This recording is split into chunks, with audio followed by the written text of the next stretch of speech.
Would you please rise and join us in the Pledge of Allegiance? I pledge allegiance to the flag of the United States of America and to the republic for which it stands, one nation, under God, indivisible, with liberty and justice for all.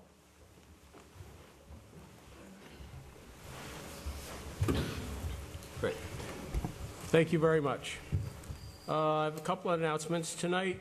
One thing I'd like to bring up at the February workshop meeting, actually I've been approached by Scenic Hudson and Dutchess County about the Lake Walton property, which abuts the rail trail.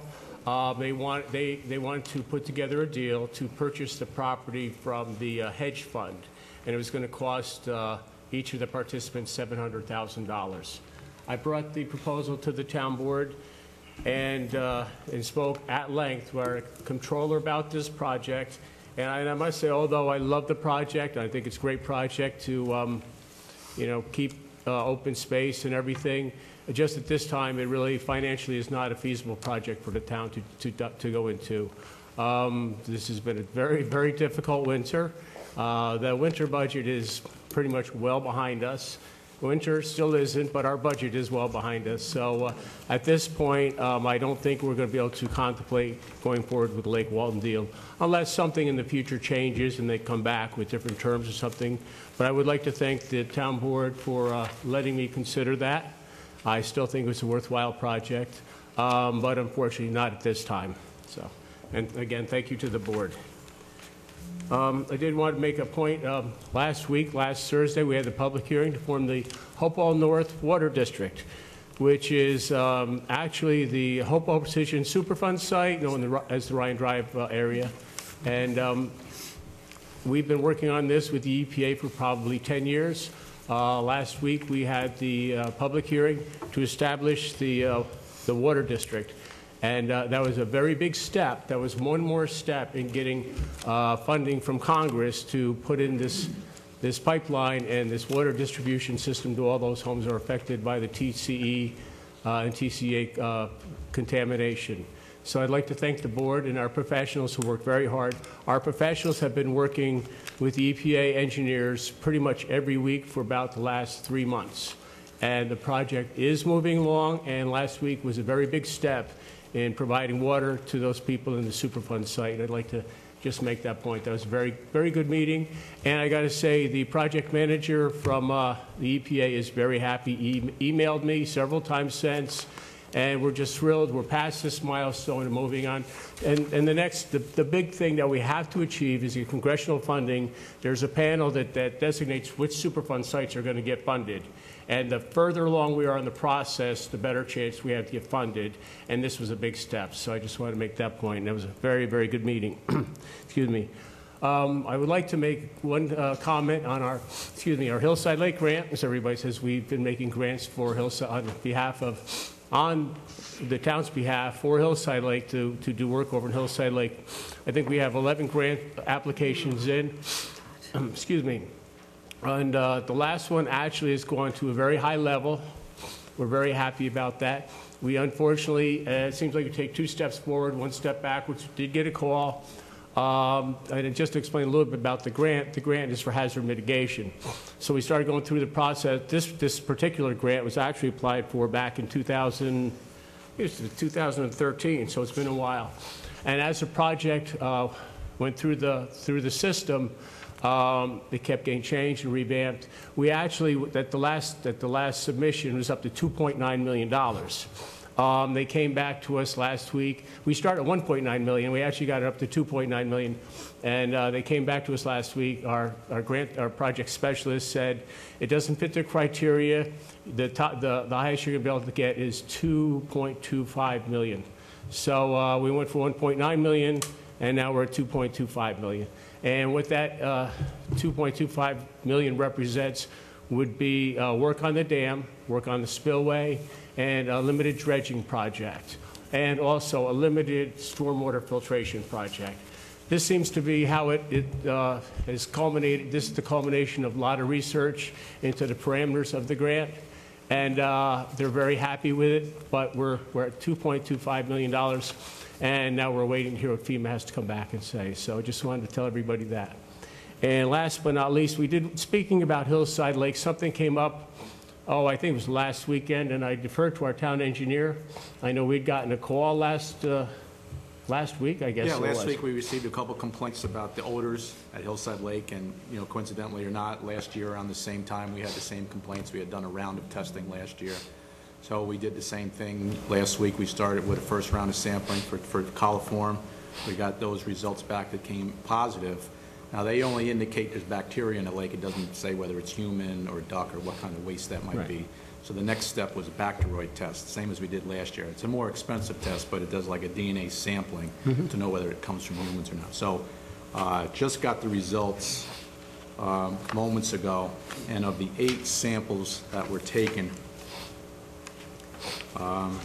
just bear with me. Of the 8 samples, we had 3 detects for human bacteroid. Okay. And one was at 814 North Hillside Lake Road, which is a channel, a grass channel. They then crosses the road and then into the lake. And then we sampled basins at 3rd and South Hillside Lake Road and 2nd at South Hillside Lake Road. Okay. And those 2 came back positive. So the lake came back negative. The pond, Mr. Brasso's pond below the lake, came back negative. There was an inlet coming into the pond or the lake that we thought suspect because it wasn't frozen. Right. That came back negative. Now, one answer that we don't have that the testing lab could not tell us in regard to bacteroid is whether the ice on the lake has an effect on the bacteria that might sway the result. It does on the coliform test. It does actually puts it into like hibernation bacteria, so you don't get a real accurate sampling. Whereas if the catch basins are not frozen or a swale, you might get a more positive test. So we're going to try to get that answer to see whether or not the ice might, sway the result, because it seems as if you have it going into the lake, why wouldn't you have it in the lake itself? Yeah, so absolutely. We just got these results. We'll be looking, more information in the next few days. No, that's fine. That's fine. And that's where we are with that. Yeah, we'd gotten the complaint. I believe the complaint was significant odor at one place in the lake. And we went and looked and took the original test. Now we're taking the follow-up tests that are more specific. As I said before, I think the Hillside Lake project, the issues with Hillside Lake are very complex, and I think this is one more step towards finding an answer. Now, when I got the call last week about this issue, what I did is I contacted the Department of Health. And I spoke with the head of the Department of Health last week, and we talked about it. And she was very good, and we're going to send these lab results up to her. And then we'll talk to them and see about, because water and sewer comes under their jurisdiction, so we'll discuss with them what the proper steps would be from here on out. I think now that we've indicated, it seems to be a seasonal issue. Yeah. Because we've tested, after last spring, we tested it late spring, and it came back negative at the same point. So it seems like it might be a seasonal, but at least if we can establish a trend, 2 years in a row of getting positive hits, maybe we can push it along with. Well, hopefully we can find a remedy to it, and that's going to be, one of the big things. Yeah. We did apply for a grant for a sewer over there, for Hillside Lake sewer. But when you look at Hillside Lake and you look at the topography and you look at the ground, it's a lot of rock. And it'd be a very difficult project. But I did talk with the Board of Health. They do have these new sanitary systems. I guess they're like septic systems, but they're very high-tech and they're very small, and you can put them into a place. They use them up in the Finger Lakes. And it's something that the Board of Health has said that they would consider if we had a septic problem on a small lot that needed some remedy. That might be something they consider approving. So, but we'll see. I think that hopefully, number one, I'd like to say I hope we get the grant, because that will allow us to do a amount of dredging and work on the dam and some other stormwater remedies. And then I think if we can pursue this path also. And we'll get all this posted on the website, same as all the other sampling. Okay. Very good. Good. Thank you very much, Scott. Well, can I ask a question? Yes. Would it be worthwhile to do the testing again once the ice melts? I think if the odor is present, last year we went out and did the second round of testing. There was no odor, and it came back negative. So this testing, I think, costs us around $2,300. So I think you want to have at least some evidence of Yeah. odor Okay. before you go out and spend those monies, so. As the police would say, probable cause. So, but absolutely, but, we'll keep at it, and Board of Health is very interested now, especially with these new, Right. with this new results, so. I mean, this is just one step, another step Yeah. in a process, and then, we'll be meeting and deciding, what the next step should Yeah, be from then here. we'll be so. meeting with the Board of Health shortly to see where we go with that. Sure. And Scott, I know we had discussed the aerial infrared. Yes. Is that still a possibility that we can? We can are look at? looking into that. We don't know that it's an absolute proof. You won't know the results until you do the flyer. We do know that the health department won't recognize that as an acceptable measure of a failing septic, so. But could it give us an idea? It could would be give an us an indicator. idea. It would be an indicator, same as the bacteroid test. Yes. Okay. But it might help pinpoint areas. Okay, Yeah. thanks. No, we are looking into that. I'm very, very strong supporter of that myself. So. All righty. With that, Madam Clerk, will you call the roll?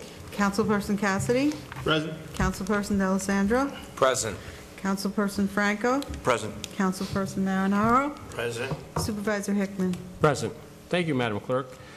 We have received from the clerk minutes of the February 26, 2015 meeting of the East Fishkill Town Board.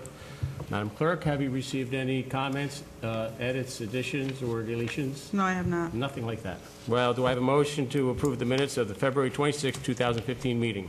So, Do I have a second? second. All those in favor say aye. Aye. Aye. Opposed? Motion carried. The minutes are now received.